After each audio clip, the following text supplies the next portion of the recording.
اسلامی قدروں کے پروگرام روشنی میں آج ایک ایمان افروز واقعہ آپ کے لیے پیش کر رہے ہیں۔ سعید جدہ ایئرپورٹ پر بیٹھا ہوا اپنی فلائٹ کا انتظار کر رہا تھا، جبکہ اس کے ساتھ ہی اس کا ہم وطن دوسرا حاجی بھی بیٹھا ہوا تھا، جس کے چہرے سے آسودگی کی تراوت چھلک رہی تھی۔ دونوں حج کے مناسک ادا کرنے کے بعد وطن واپس جانے والے حاجیوں میں شامل تھے۔ اچانک سعید کے ساتھ بیٹھے ہوئے حاجی نے ایک لمبی سی سانس لی اور اپنا تعارف کرایا۔ میں بزنس مین ہوں اور الحمدللہ یہ میرا 10واں حج ہے۔ اللہ پاک کا میرے اوپر بڑا فضل ہے اور میں سمجھتا ہوں کہ ہر حج کے بعد مجھے رب کے زیادہ قریب ہونے کا موقع ملا ہے۔ اس کے بعد اس نے استفسارن نظروں سے سعید کی طرف دیکھا، گویا جواباً اس کے تعارف کا منتظر ہو۔ سعید مسکرا دیا اور بولا، بھائی میرے حج کا قصہ کچھ زیادہ ہی طویل اور گنجلک ہے، کیونکہ یہاں ہم انتظار کر رہے ہیں اور انتظار کے سوا کوئی چارہ نہیں، تو میں آپ کو اپنا قصہ بھی سنا دیتا ہوں۔ سعید خیالوں میں کھو گیا، گویا فیصلہ نہ کر پا رہا ہو کہ اپنی کہانی کو کہاں سے شروع کرے۔ بولا، میرے بھائی میں ایک پرائیویٹ ہاسپٹل میں فزیوتھراپسٹ ہوں۔ میں نے کئی سال اپنی تنخواہ میں سے تھوڑی تھوڑی رقم کٹوا کر اس حج کی تیاری کی ہے۔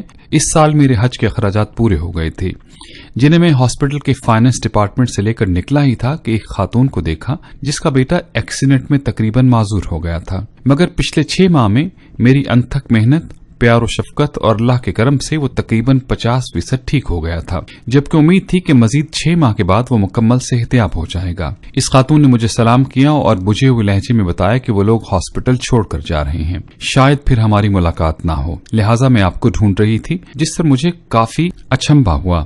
مجھے لگا جیسے وہ میرے علاج سے مطمئن نہ ہو۔ کیا آپ میرے طریقہ علاج سے مطمئن نہیں ہیں؟ میں نے اس خاتون سے سوال کر ہی دیا۔ نہیں ڈاکٹر صاحب، ایسی بات نہیں ہے، آپ نے تو بچے کو ڈاکٹر کی بجائے باپ بن کر سنبھالا ہے، میرا تو رواں آپ کو دعائیں دیتا ہے۔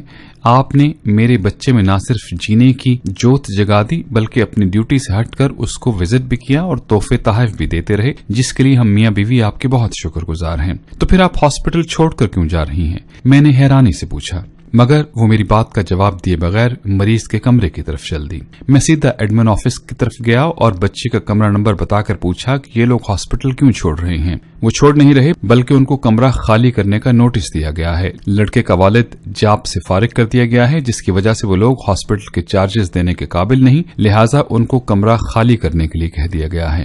میں وہاں سے مینیجر صاحب کے آفس میں گیا اور ان سے درخواست کی کہ بچے کو علاج جاری رکھنے کی اجازت دی جائے، مگر میری بات ابھی پوری ہوئی ہی نہیں تھی کہ مینیجر نے نہایت روکھائی سے کہا کہ سعید، یہ ایک پرائیویٹ ہاسپٹل ہے، کچھ چیریٹی ادارہ تو ہے نہیں، یہاں وہی علاج کرا سکتا ہے جو اخراجات کی سکت رکھتا ہو۔ مینیجر کے 2 ٹوک جواب کو سن کر جو ہی میں مڑا تو میرا دایاں ہاتھ میری جیب سے ٹکرایا، جس میں حج کے پیسے رکھے ہوئے تھے۔ دفتر سے نکل کر میں نے آسمان کی طرف دیکھا اور کہا، اے اللہ، تو اچھی طرح جانتا ہے کہ مجھے تیرے گھر آنے کا کس قدر شوق ہے، اور اب جبکہ میرا خواب ایک حقیقت بننے والا ہے تو اس بچے کی زندگی کا سوال کھڑا ہو گیا ہے۔ اے اللہ، میں مجبور ہوں، مگر تو بے نیاز ہے، میں حج پر نہ آ سکا تب بھی مجھے اپنے فضل سے محروم مت کرنا۔ میں وہاں سے سیدھا اکاؤنٹس آفس میں آیا اور اس بچے کے اگلے 6 ماہ کے اخراجات جمع کرا کے اس کے ڈسچارج آرڈرز کو کینسل کرا دیا۔ الحمدللہ میرا دل سکون سے بھر گیا تھا، مگر حج پر نہ جانے کی کسک اپنی جگہ تھی۔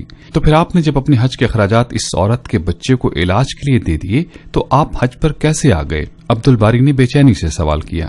میں جب گھر آ کر لیٹا تو حج کے مناسک کا ایک منظر میری نگاہوں میں گھوم رہا تھا۔ میں نے کئی بار بیت اللہ کا خیالی طواف کیا تھا، کئی بار لبیک اللہم لبیک کہتے مجمع کے ساتھ اپنی آواز ملا کر ان کا حصہ بن گیا تھا۔ پتہ نہیں کب میری آنکھوں سے آنسو بہنا شروع ہو گئے اور ان بہتے ہوئے آنسوؤں کے ساتھ ہی میں سو گیا۔ میں نے دیکھا کہ میں بیت اللہ کا طواف کر رہا ہوں اور لوگ مجھے میرا نام لے کر حج کی قبولیت کی بشارتیں دے رہے ہیں۔ اے سعید، اللہ نے تیرا حج قبول کر لیا، تو نے زمین سے پہلے آسمان پر حج کیا ہے، ہمارے حج کی قبولیت کے لیے بھی دعا کرنا۔ اسی کیفیت میں فون کی گھنٹی بجی، جس نے مجھے جگا دیا۔ فون پر ہاسپٹل کا مینیجر تھا، جو کہہ رہا تھا کہ ہسپتال کا مالک حج پر جا رہا ہے، وہ اپنے خاص معالج کے بغیر کبھی نہیں جاتا، مگر اس دفعہ اس کے معالج کی بیوی شدید بیمار ہو گئی ہے، لہٰذا آپ کو ان کے ساتھ بھیجنے کا فیصلہ کیا گیا ہے۔ آپ اپنے ضروری کاغذات ہاسپٹل کے ایڈمن آفس میں پہنچا دیں۔ میں نے سب سے پہلے تو شکرانے کے نوافل ادا کیے، پھر کاغذات آفس والوں کے حوالے کیے